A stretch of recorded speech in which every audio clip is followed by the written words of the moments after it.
because we were making a record, I tend to not listen to a lot of music when we're making music on ourselves. I feel like sometimes artists get kind of bogged down by their influences too much. So, I mean, there's the obvious influences that we have, stuff like the Misfits and the Damned, and obviously Wasp and Motley Crue and that kind of stuff. But I don't know. Currently, the same stuff I've always listened to, really. You know, Alkaline Trio and Hot Water Music, and I listen to a lot of like punk rock stuff. So, I mean, there's no new artist necessarily that I'm into, just because it's kind of hard to get into new stuff when you're on the road all the time. I mean, I get into stuff through meeting bands. You know, if we're on tour with a band, I'll get into them or something like that. But nothing in particular. I mean, again, we made an album for the last 8 months, so it's like, it's kind of listening to that. I probably have listened to our new record more than anything else.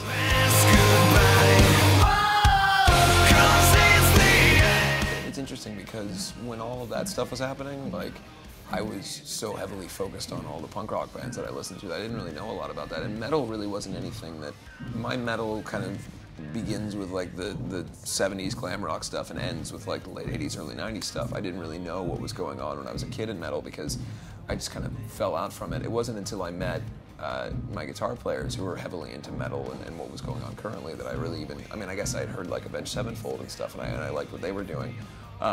But I didn't really know a whole lot about what was going on. Not to say that I disliked that stuff, I just didn't really know a lot about it, and I kind of retroactively, I guess, found that stuff. And the record that Feldman did with the Trio, I think, is great. And you know, but I would say that in terms of contemporary bands, I listened to AFI and a little bit of like My Chemical Romance and bands like that, like during that like 2004, 2005 period, but not a whole lot of it. I was kind of a little punk rock shit who thought that if any band had more than like 10 fans, they were the worst. You know, I thought like Anti-Flag were posers and all that kind of stuff. So, and, you know, and now ironically, I'm the band that gets all the hates. But yeah, I don't know. I wouldn't say that it was necessarily something that influenced me, but I dig that stuff, and if somebody puts it on, I'm stoked to listen to it. I think it was probably just from the beginning.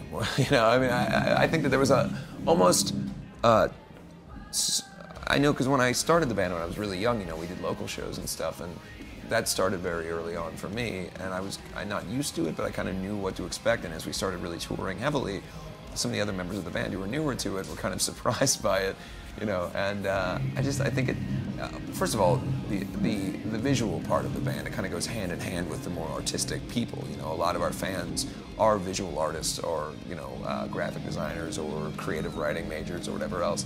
And so I think that, you know, obviously we don't wear as much makeup and stuff anymore, but particularly in the early days, the design portion of our look was something that's very easy to replicate. And for you to, if you want to sit down and draw something that means something to you, why not draw the guy who's got shapes on his face? It's like, it's pretty easy to replicate.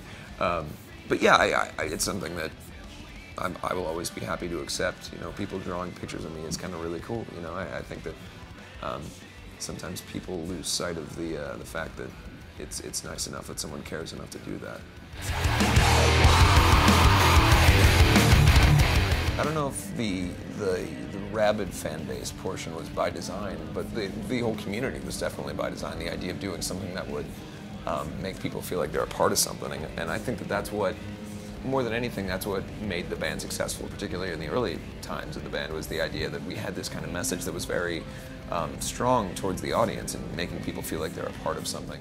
And so I think that is kind of continued, that, you know, base kind of thing has continued to grow into a more international thing where now, you know, we can go to London or Tokyo or wherever else, and people still feel that same sense of community, whether it's, you know, as immediate as it was when we were first starting out in, you know, club days and local scenes and stuff, or not. It's still a strong feeling. And again, it speaks volumes to the ability of a fan base, and if someone really cares about something and they yell about it loud enough, other people will hear it.